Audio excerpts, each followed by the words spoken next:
quite shocking to me looking through the papers. Some have made the conscious decision to lead with the sweet face of Olivia on the front of them. Others have gone with the picture of the perpetrator himself.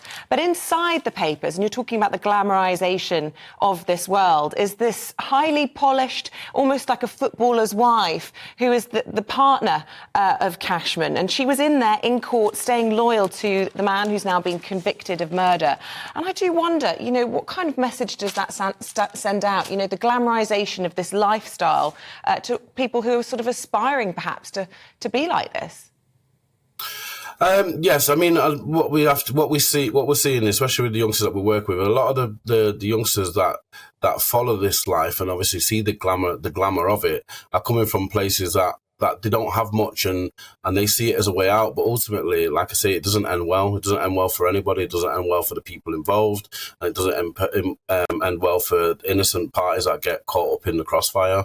Why is it? I mean, from the young people that you are working with, and from your own experience, why is it that there is an appeal for this, for the gang culture, for a gang lifestyle? I mean, is it just because it seems glamorous, or are they trying to escape something in everyday life?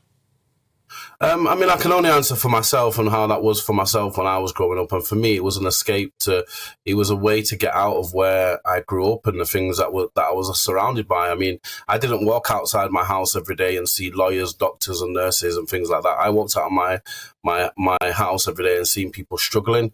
The one thing I'm not doing is condoning and saying it's okay, because it's not, it's wrong, and ultimately it's breaking the law and it's committing a crime. But it is easy for youngsters to get involved and get entrapped in things like that because they don't see any other options, you know, and until we give people different options, they're always going to take the easy way out, unfortunately, and that's what they see it as.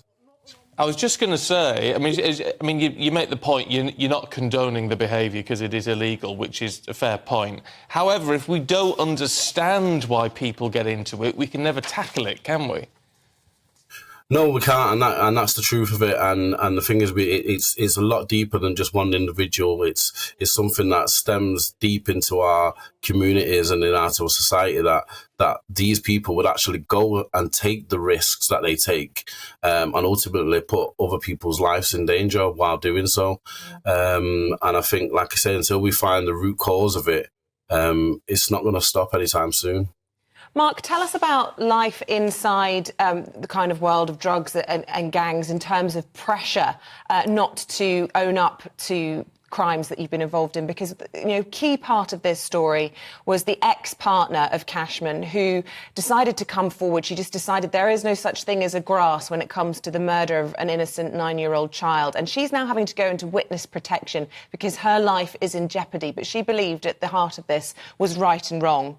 How hard was it for her, do you think, to stand up and do that? What kind of threats and pressure do you think she would have been under?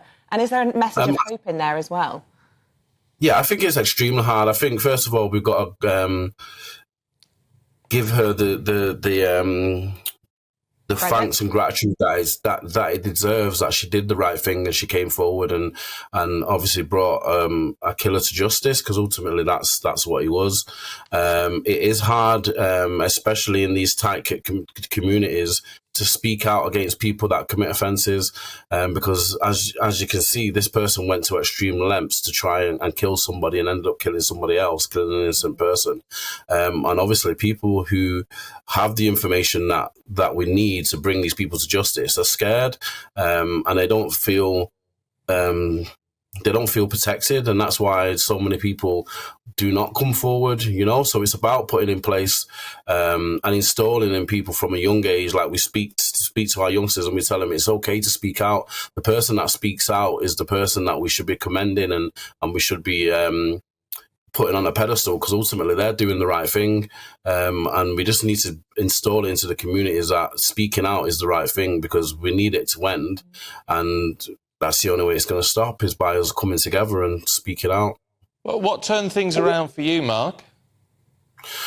For me, I guess it was just I actually realised that I had a purpose in life and that I was meant for more, you know, and the lie that I was being told all my life that I was never going to amount to anything or be anything because of the area I was from and because of the people that I was surrounded by just wasn't true, you know. And I guess I just realised that like I say, I had a purpose and I could actually do good rather than bad.